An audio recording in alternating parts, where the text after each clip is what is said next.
Hi, it's Kip Bates here, and in the comments to my previous video on central bank digital currencies, Andy Martin made a couple of very good points, or rather asked some very good questions. One was, why would a central bank actually use a blockchain to release a central bank digital currency? Now, I'm not saying that that's what they're going to do, but I can think of a number of reasons why a central bank would like to use a blockchain rather than just a database. And the main reason is that the evidence is that central banks don't actually like getting their hands dirty when it comes to the actual issuance of cash. For example, the Federal Reserve doesn't print the banknotes, they leave that up to the US Treasury. And similarly, if you look at the dollars that exist in the digital space, they're all in databases, and those databases are owned by banks. So I can't see why the central banks would suddenly decide to change their modus operandi and start maintaining their own databases to keep track of who owns how much of their new digital dollar. Instead, running a blockchain might actually make some sense. There's a federation of financial organizations that manage the issuance and handling of cash. And similarly, there are a federation of organizations that manage digital currency at the moment in the form of numbers in databases. So why not continue that? And if you're going to have a federation and there isn't a central authority, then we have a blockchain case. Use a blockchain, issue the currency on that.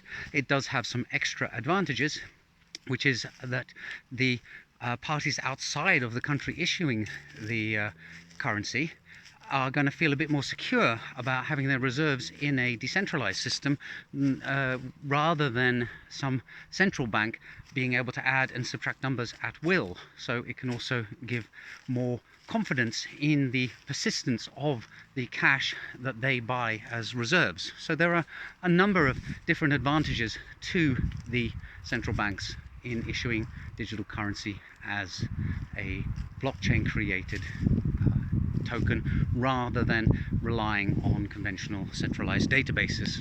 The second thing that Andy raised was that he didn't like the idea of his purchases being able to be tracked, that the anonymity that cash provides is something good compared to having a blockchain managed by a group of permissioned, authorized entities who can then see exactly what he's spending his money on. Now, I don't think that's a worry that the majority of the people in the world actually have at the moment. Here in Finland, I commented in response to his question that everybody buys with chip and pin, and therefore the purchases that you make are tracked all over the place. My bank knows what I buy, Amazon knows what I buy, and they seem to share that data with people willy-nilly, because whenever I buy something I find adverts on Facebook or on LinkedIn even pushing things that I have that are related to the things that I purchase. So we're already in a world where our purchases are logged and shared amongst various parties.